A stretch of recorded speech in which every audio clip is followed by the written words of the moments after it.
नमस्कार दोस्तों, बुधवार की सुबह और फर्स्ट ऑफ ऑल महाशिवरात्रि की भारी शुभकामनाएं। और गाइस, आज हम लोग बात करने जा रहे हैं ओवरऑल वापिस रेलवे स्टॉक्स के बारे में। कल हमने तीन स्टॉक्स के बारे में डिस्कस किया था और आज वापिस हम लोग रेलवे के तीन स्टॉक्स लेंगे। और आज हम लोग लेंगे वैगन्स के लिए, जैसे Titagarh rail, then Texmaco rail, then Jupiter wagon, सभी वैगन्स के स्टॉक लेंगे क्योंकि ये बहुत अच्छे चले। अगर जुपिटर और टिटागरा की बात करें तो वो 100% बढ़े थे पिछले 3 साल में। इवन टैक्स में को 60% बढ़ा है। कल हमने बात किया था आरवीएनएल और वो सब स्टॉक्स के बारे में। अगर नहीं देखा है वीडियो तो प्लीज़ जाके देख लीजिए कल का वीडियो। और आगे जाने से पहले गाइस, आज शाम को 8 बजे एक स्पेशल सेशन में करने वाला हूँ। जूम लिंक मैंने दी है, लाइव होगा तो ज़रूर अटेंड कीजिएगा, मैंने लिंक दी है नीचे। चले, अभी हम लोग बात करते हैं रेलवे की। तो रेलवे में वैगन्स का बहुत बड़ा रोल होता है, क्योंकि कुछ भी हो वैगन्स का सेल्स बढ़ता है eight the end of the day, जैसे जैसे रेलवे एक्सपांड होता है। तो थोड़ा हम लोग हिस्ट्री देख लेते हैं कि क्या है। कि अगर आप देखो तो फेब्रुआरी 2022 में ना सडनली गवर्नमेंट ने डिसाइड किया कि भाई चलो, नॉट सडनली बट यस, काफी पुश चल रहा था railway stocks, railway not stocks but railway infrastructure बनाने के लिए और मॉडर्नाइजेशन और वो सब पे काफी भार दिया जाता था। लेकिन अगर आप बोलो अप्रैल 2022 में डिक्लेयर हुआ कि 200 वंदे मातरम ट्रेन का इनोग्रेशन होगा। अब उसके वजह से सडनली क्या हुआ कि कुछ भी हो जाए, डिमांड तो वैगन्स की बढ़ेगी ही बढ़ेगी। और इसके वजह से ना काफी हद तक पुश आया इन सब वैगन्स कंपनी के लिए। और overall the reason is simple, क्योंकि अगर आप ओवरऑल सिनारियो भी देखें, कुछ ही कंपनी है जो वैगन्स बनाती है, करेक्ट। और ये जो तीन कंपनी का नाम दिया है मैंने, तो वो काफी हद तक ना वो स्पेशलाइज है इन इन वैगन्स बनाने में। वैगन्स यानी डब्बे, जो गाड़ी के डब्बे होते हैं।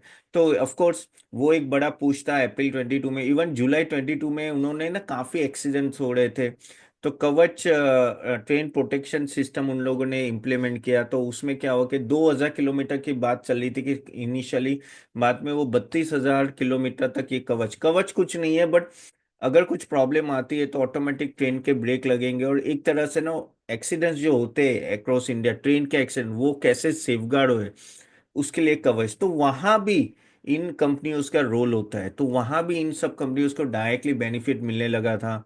अगर हम लोग 2023 में बात करें ना, तो बजट का बहुत ही अच्छा खासा सपोर्ट है। पहले इनिशियली अगर पिछले साल की बात करें तो 2.95 लाख करोड़ का सपोर्ट मिला था। लेकिन इस साल 2.55 लाख करोड़ का आया है, तो थोड़ा कम आया है। नहीं सॉरी, पिछले साल भी 2.5 के आसपास था, इस बार भी 2.55 के आसपास है। एक्सपेक्टेशन था 2.9 लाख करोड़ का बेसिकली बजटरी एलोकेशन आएगा, लेकिन वो हुआ नहीं। और वो एक बड़ी डिसअपॉइंट थी मार्केट में, क्योंकि उस तरह का, क्योंकि इस टाइम क्या हुआ कि टैक्स बेनिफिट ज्यादा दिए गए, 12 लाख रुपए तक, तो आपको पता ही है। तो पूरा फोकस वहां चला गया, और कह सकते हैं कि रेलवे पे इतना फोकस नहीं था। और रेलवे के लिए जो भी करना था वो उन लोगों ने आगे किया था, तो एक तरह से मार्केट थोड़ा डिसअपॉइंट हुआ, तो उसके वजह से भी काफी ये सब शेयर्स गिरे हुए हैं। अगर आप बात शेयर्स की बात करें तो 55 to 60% काफी ये सब शेयर्स हम लोग जो गिर गए अपने टॉप से। हम लोग इसके लिए बात भी करेंगे overall. Again basically the problem एक चीज थी कि जो जिस तरह से इन सब कंपनीज ने पीक अटेंड किया था, फिर जनवरी 2024 में अगर आप देखो तो 8% इंक्रीज था पैसेंजर्स में और फ्रेट ट्रैफिक और वो सब, तो वो सब बूस्ट दे रहा था इन सब कंपनीज को। लेकिन जैसे ही वो जो बजट आना कम हुआ, जैसे पिछले साल भी 2.62 लाख था, इस बार 2.55, तो उसके वजह से बाद में ये सब स्टॉक्स गिरने लगे थे। ओके। एंड ओवरऑल अगर हम लोग बात करें तो ये जो करेक्शन हुआ एक तरह से हेल्दी करेक्शन है। लेकिन प्रोस्पेक्ट अगर बात करो तो मुझे ऑनेस्टली, अगर आप सभी रेलवे स्टॉक्स की बात करोगे, इंफ्रास्ट्रक्चर ले लो या फाइनेंस ले लो, लेकिन ये जो वैगन्स बना रही है ना कंपनीज, ये ऑलमोस्ट तीनों तीन है ना 10-12 हज़ार करोड़ के आसपास है। ओके। तो ऑनेस्टली ये मुझे ज़्यादा अट्रैक्टिव लगती है, क्योंकि यहाँ उस तरह से ग्रोथ भी दिख रहा है और उस तरह से कह सकते हैं कि ऑर्डर बुक भी है। एंड वैल्यूएशन वाइज भी हम लोग थोड़ा बात करेंगे किस तरह से लग रहा है, लेकिन हाँ वैल्यूएशन भी ठीक ठाक अभी धीरे धीरे आने लगा है। मैं बताऊंगा कि कैसे आप इन सब स्टॉक को बाई कर सकते हैं। सो ओवरऑल अगर हम लोग सब कुछ बात करें तो this was one of the main factor why the stock started falling. Okay, थोड़ा एक काम करते हैं, हम लोग इसके फ्यूचर के लिए भी बात करेंगे, लेकिन फ्यूचर से बात करने से पहले ना थोड़ा हम लोग इसका जो स्टॉक परफॉर्मेंस है और ओवरऑल रेशियोज और वो सब देख लेते हैं, फिर हम लोग थोड़ा फ्यूचर की बात करेंगे। तो अगर हम लोग इसकी 1 minute, I just share the screen. By the way, आपने अभी तक हमारा वीडियो लाइक नहीं किया तो do like it and share it and put your questions below the comment box. I am going to answer it. आज भी काफी करेंगे और कल भी हमने जो क्वेश्चंस आए थे उसके हम आंसर करने वाले हैं। तो अगर हम लोग ओवरऑल टीटागरा का भी देखें ना, तो आप देखो जिस तरह से मैंने बोला ना कि क्या परफॉर्मेंस है। अगर आप टीटागरा का भी देखो तो 3 साल का रिटर्न अगर आप देखो टीटागरा का ऑलमोस्ट 109% है। इवन जुपिटर का 101% है। इवन अगर आप टैक्स में करो तो वो 60% है, तो वहाँ कोई प्रॉब्लम नहीं है। इवन अगर चलो हम लोग कुछ और रेशियोज देख ले तो 18-24 आर ओ सी टीटागरा का, जुपिटर का 27-31। ठीक है। अगर हम लोग एवरेज पी रेशियो देखें तो 3 साल का 51 रहा है, टीटागढ़ 44 है। ठीक है। और अगर हम लोग अभी का देखें तो 34-35 चल रहा है। इवन इंडियन इंडस्ट्री पी 33 है। इसलिए मैं बोल रहा हूँ कि काफी हद तक ये स्टॉक्स कह सकते हैं ना कि अच्छे खासे गिर चुके हैं ऑलमोस्ट। अगर टॉप से अगर आप देखो 59% जुपिटर गिरा है, 59% टीटागढ़ गिरा है। तो अच्छे खासे गिर गए। अगर हम लोग टैक्स मेको की बात करें तो टैक्स मेको भी अगर आप यहाँ देखोगे तो if you see year tax मेको ओवरऑल 52% से अपने हाई से गिरा है। करेक्ट। और अगर हम लोग इसका भी पी रेशियो एवरेज देखोगे 52% गिरा है। इवन पी रेशियो अगर आप देखोगे तो 3 साल का 69 है, 5 ईयर्स का 58। तो अभी कितने पे चल रहा है? वो 22 पे चल रहा है। आप समझ रहे हो किस तरह से करेक्शन हुआ है? अच्छा खासा करेक्शन हुआ है। सभी 50 से 55% गिर गया है, क्योंकि रेलवे में सडनली सबको लगा कि चलो भाई अभी फोकस हट गया है, तो आगे जाके इस तरह से ग्रोथ नहीं हुई। लेकिन देखो फोकस हट नहीं गया है। फोकस ऐसा नहीं कि रेलवे पे फोकस ही नहीं है। 2.5 लाख करोड़ का अभी भी बजट है, जो पहले भी था। हाँ, वो आप बोलते थे कि भाई 2.9 3 लाख करोड़ का बजट होगा, वो अभी नहीं है। And that is the point you have to understand here. Correct. So आप ऐसा नहीं कह सकते फोकस नहीं है, फोकस है लेकिन कम फोकस है। ओके। इवन इसकी भी अगर हम आर ओ सी देखें तो इसका थोड़ा कम है ओवरऑल। ठीक है। लेकिन वही है कि एक या 3 साल का रिटर्न 60% है। ठीक है। और बाकी सब भी देखो तो चलो ठीक ठाक अभी आने लगे, ईवी बाई ईबिटा और वो सब तो रेशियोज अभी कंपैरेटिवली ठीक है। ओके। अभी हम लोग एक थोड़ा इनका प्रॉफिट ग्रोथ और सेल्स ग्रोथ देख लेते हैं। सो अगर हम लोग इसका प्रॉफिट ग्रोथ और सेल्स ग्रोथ देखें 3 साल का, तो जुपिटर का आप देखो 36% से ग्रोथ हुआ है, 180% से प्रॉफिट ग्रोथ हुआ है। CAGR मैं बोल रहा हूँ। इवन सॉरी, ये टीटागढ़ का था। जुपिटर का 54 और 83 सेल्स और प्रॉफिट ग्रोथ हुआ है। अगर हम लोग टैक्स में को देखें तो बहुत, ये देखो ये दोनों कंपनी का अच्छा है। इवन अगर हम लोग टैक्स में को का देखें तो प्रॉफिट ग्रोथ यहाँ कहाँ है, ये रहा। ओके। तो ऑलमोस्ट ये देख सकते हो ऑलमोस्ट 27% से और 110% से प्रॉफिट ग्रोथ। तो जिस तरह से इनका प्रॉफिट ग्रोथ है कोई प्रॉब्लम नहीं है। जैसे आरवीएनएल में तो हमने ये देखा कि भाई प्रॉफिट ही ग्रोथ नहीं हो रहा था, सेल्स ग्रोथ भी नहीं, लेकिन इन लोगों ये लोग कंटिन्यूअस परफॉर्म करते आ रहे हैं। करेक्ट। अगर हम लोग इसका अगर देख भी लेके टर्नओवर और कितना है और उनका ऑर्डर बुक कितना है, तो अगर आप देखो टर्नओवर इसकी मैं बात करूँ तो ऑलमोस्ट 4,000 आसपास करो। ये कौन सा है? टैक्स में को है। करेक्ट। और इसका ऑर्डर बुक अच्छा खासा ऑलमोस्ट 2.5 गुना है। Okay. And that is the main thing. Even even Titagarh और जुपिटर की भी हम लोग अगर बात करें, टीटा तो उनका भी अच्छा खासा नो बेसिकली ग्रोथ है, ग्रोथ नहीं ऑर्डर बुक है। So that is playing good for them. अगर हम लोग टीटागढ़ का देखें, almost you can say 32,000 crore का ऑर्डर बुक है, जुपिटर का 12,500 करोड़ का, यानी। और इनका जो एनुअल सेल्स बोले तो 4,000 करोड़ के आसपास है। इवन टैक्स मेको का भी 10,000 करोड़ से। तो कम से कम 2 से 2.5 गुना से ज्यादा तीनों का ऑर्डर बुक है, विच इज वेरी। उसमें सबसे हाईएस्ट टीटागढ़ का है। अब आप बोलोगे क्या कैपेसिटी ये लोग बढ़ा रहे? यस, कैपेसिटी बढ़ा रहे। अगर आप ओवरऑल टीटागढ़ की देखें तो 12,000 फ्रेट वैगन्स एन्युअली बना सकते, उतनी अभी कैपेसिटी है। जुपिटर की 7,500 से 8,000 की कैपेसिटी, और टैक्स मैको की 7,500 की। आगे जाके वो बढ़ाने भी वाले हैं। लेकिन अभी जिस तरह से डिमांड है, इनको देखो फंडिंग भी मिल जाएगी, सब कुछ मिल जाएगी, इनके पास ऑर्डर बुक की कोई कमी नहीं है। The main thing is at this level how they are going to grow, correct. और मेनली दूसरा, इन्वेस्टर सेंटीमेंट का क्या है, क्योंकि फ्यूचर उस पर डिपेंडेंट होता है कि स्टॉक प्राइस कैसे बढ़ेगा और इनका जो जिस तरह से ग्रोथ होगा। तो अगर हम लोग फ्यूचर की थोड़ी बात कर ले कि भाई क्या लग रहा है यहाँ से टीटागढ़ रेल और वो सब कहाँ फोकस करने वाले हैं, तो अगर आप बात करें टीटागढ़, तो उन लोगों ने ना थोड़ा डाइवर्सिफिकेशन चालू कर दिया है अभी। अगर हम बात करें तो वो शिप बिल्डिंग और मेरीटाइम सेक्टर में भी अभी शिफ्ट हो रहे धीरे धीरे, क्योंकि उनकी एक्सपर्टाइज है इस लेवल पे। तो दे आर प्लानिंग कि हाँ भाई थोड़ा वहां भी हम लोग शिफ्ट करें, तो they can use this what ever expertise they got it in railway, they are going to expertise get put that expertise in work in shipbuilding and maritime also. Again freight wagon production में जैसे मैंने बोला 12,000 wagons annually का output दे रहे, वो इसको भी expansion करने वाले स्लोली एंड ग्रेजुअली। बस वो थोड़ा लेबर का इशू हो जाता है, कैपिटल कह सकते हैं, कैपिटल इंटेंसिव कंपनी है तो थोड़ा उनको कैपिटल भी चाहिए। अगेन कवच प्रोग्राम जो है, कवच और वो सिग्नलिंग एंड सेफ्टी सिस्टम जो है उस पे वो लोग काफ़ी फोकस कर रहे हैं। तो किस तरह से, ऑफ कोर्स ट्रेन और हर जगह पूरे इंफ्रास्ट्रक्चर में वो डेवलप करना पड़ता है, तो उसमें भी वो काफ़ी हद तक आगे है। अगर हम लोग जुपिटर वैगन की बात करें तो वो जो ब्रेक्स लगाते हैं ना उस पे काफ़ी एक्सपर्टाइज होती है। तो वो forged wheel set manufacturing facility almost 2,500 crore रुपए का इन्वेस्टमेंट करने वाले उसमें उड़ीसा में। अगेन वो प्रोडक्शन कैपेसिटी बढ़ाए, लेकिन यहाँ से अभी वो बात करें कि ऑलमोस्ट 20,000 से 1 लाख फोर्जेड व्हील सेट एनुअली वो प्रो बनाए 2027 तक। तो काफी बड़ा एक्सपांशन ये फोरजेट व्हील सेट मैन्युफैक्चरिंग पे उनका। अगेन वो एक्विजिशन भी कर रहे हैं, इनिशियली उन्होंने स्टोन इंडिया लिमिटेड का एक्विजिशन किया, क्योंकि उनको अपना पोर्टफोलियो बढ़ाना था। And eight the end of the day जो ब्रेक सिस्टम होता है और हाईटेक पेंटोग्राफ जो होता है उस पे वो आगे एडवांस होना चाहते हैं। तो जुपिटर कहाँ कई हद तक वहां भी फोकस कर रहा है।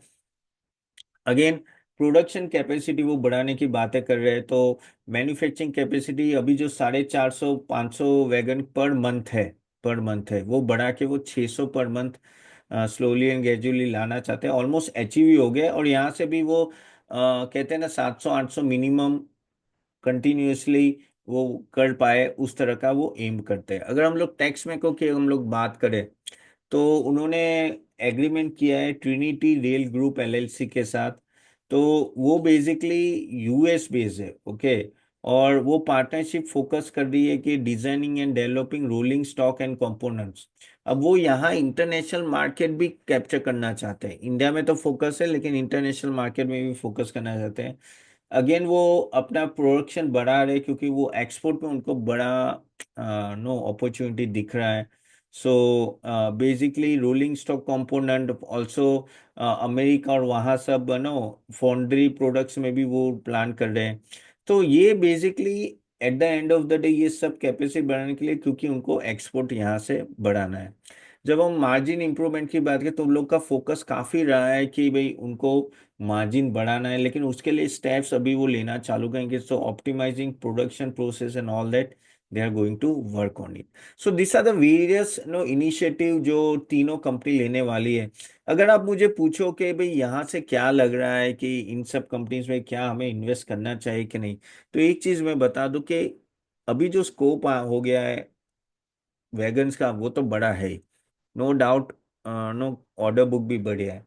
पहले क्या था कि अपने पास वैल्यूएशन का प्रॉब्लम था, अभी वैल्यूएशन काफी हद तक नीचे आ गया है, 55-60% गिरी है।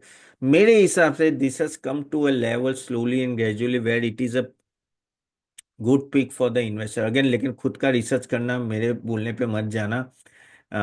और just to tell you I am a SEBI registered research analyst, so I am just giving my opinion, not a recommendation. तो आप आराम से, लेकिन हाँ, if you ask me, I feel this companies are much more interesting rather than कोई other railway companies की बात करो, तो उस तरह से आपको देखना है। और बाय तो होप आपको ये वीडियो अच्छा लगा तो please do like it and share it to everyone. और जैसे मैंने बोला गाइस, आज शाम को एक सेशन है लाइव महाशिवरात्रि का स्पेशल, प्लीज प्लीज अटेंड कीजिएगा, ओके। लिंक मैंने दी है, वो देखे। क्लिक कर लेना। चलिए अभी अभी थोड़े क्वेश्चन आंसर ले लेते हैं, काफ़ी सारे क्वेश्चंस आपके पेंडिंग है। तो आप वहाँ भी डाल भी सकते, तो मैं ज़रा क्वेश्चंस ले लेता हूँ आपके। चलिए। सो 1 मिनट, कहाँ थे कल, कहाँ तक ले। सर मेरा उपेंद्र अग्रवाल मेरा पोर्टफोलियो तो गया 14% नीचे। फिर मैं एग्रेसिव बाइंग कर रहा हूँ, ये क्या ठीक है। यस, उपेंद्र रावत 8340, देखो यार मैं डू एग्री कर रहा हूँ कि जिस तरह से अपना मार्केट है, नीचे की साइड ज़्यादा दिख रहा है कंपेयर टू ऊपर की साइड, लेकिन आपको पता नहीं चलेगा कि आप कब बॉटम आ जाएगा। और इसलिए मैं बोल रहा हूँ कि yes, at every level you should bye, लेकिन धीरे धीरे बाय करो। अभी क्योंकि हम लोग 22,500 पे शायद 22,000 टच करे, 21,800 भी ब्रेक कर दे, वी डोंट नो, हो सकता है। तो धीरे धीरे बाय करो, लेकिन अभी सिलेक्टेड अपॉर्चुनिटी काफ़ी अच्छी आई है काफ़ी सारी कंपनीज में, मुझे ऐसा लग रहा है। और यहाँ से आपको थोड़ा समझना चाहिए कि कभी ना कभी यहाँ से वापस रिकवरी तो आएगी ही आएगी। करेक्ट। सो वेट करो, फिर 1-2 क्वार्टर शायद आपको वेट करेंगे, लेकिन I think this is the best time. अभी जो मिल रहा है बाद में नहीं मिलेगा। हाँ आप ले लो और 10-15% नीचे है तो उसके लिए आपको तैयार रहना है। But yes, you should buy, no doubt about it. Then दूसरा क्वेश्चन है भूपेंद्र, एनाल excellent analysis, and we are dependent on Trump only, remember Shastri ji in India ji, even 2000 recession we did not accumulate। Yes yes, USA पे तो हम लोग काफी dependent है, 100%। And एक तरह से भानु प्रताप जी अभी क्या हो रहा है कि जुकाम भी आएगा ना तो हमें बुखार आ जाएगा, जुकाम अगर यूएस को आएगा तो हमें बुखार आ जाएगा। ये ऐसी हालत है क्योंकि हमारे इंटरनल ट्रिगर्स अभी वर्क नहीं कर रहे। इंटरनल जब चीजें काम करना बंद हो जाती है ना, तब you have a big big question, क्योंकि जो आपको आपके स्टॉक मार्केट ऊपर ले जाएगा वो सालों से आपका प्रॉफिट ग्रोथ क्वार्टरली रिजल्ट ले जाता है, ना कि यूएस क्या कर रहा है, यूके। देखो एफआईआई तो ऐसे में कैमेलियन की तरह है, वो हमेशा रंग बदलते हैं। ओके, गिरगिट गिरगिट बोलते हैं ना इंग्लिश में। तो उनको कोई पड़ी नहीं है अपने मार्केट की। उनमें अगर हम लोग ने अच्छा रिटर्न नहीं दिया वो दूसरे कंट्री में चले जाएंगे, तो उनको हमें लगता है कि एफआई हमारे लिए बहुत इंपॉर्टेंट, एफआई के लिए इंडिया बहुत इंपॉर्टेंट, कोई इंपॉर्टेंट नहीं है। आप बाहर जाके देखो, सब लोग अंडरवेट है अभी इंडिया पे। मैंने भी कुछ कुछ एफआई के वहाँ मेरे फ्रेंड्स काम करते हैं दुबई और वहाँ सब मैंने बात की, तो no one is looking towards India currently. So I do agree के सिचुएशन इज बैड, लेकिन एक ही तरह से एफआई वापिस आ सकते हैं कि एक ही वन एंड ओनली अपने पास ब्रह्मास्त्र है कि हम लोग क्वार्टरली रिजल्ट अच्छा लाए। जिस दिन वो अच्छा आने लगेगा ये अपने आप वापिस आ जाएंगे, लेकिन उससे पहले मुझे लगता नहीं कि ये वापिस आएंगे। तो शायद 2-3 महीने शायद ऐसे ही चलता रहे, we don't know. Okay. So of course अभी हम लोग को यूएस मार्केट सुबह देखना है और अकॉर्डिंगली रिएक्ट करना है। ओके।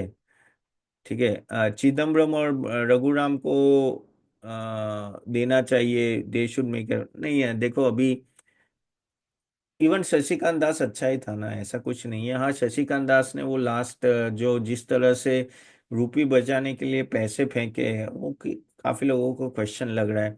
लेकिन वो ये है कि आरबीआई फ्री फ्लो नहीं होने देगा अपनी करेंसी को, तो वो हमेशा ध्यान में रखना है। But yes, Shashikant Das was one of the best, so उसमें कोई डाउट, बीजेपी के पास अच्छा है ही मैन पावर है, यानी एक्सपर्ट्स है, तो I think things will be okay.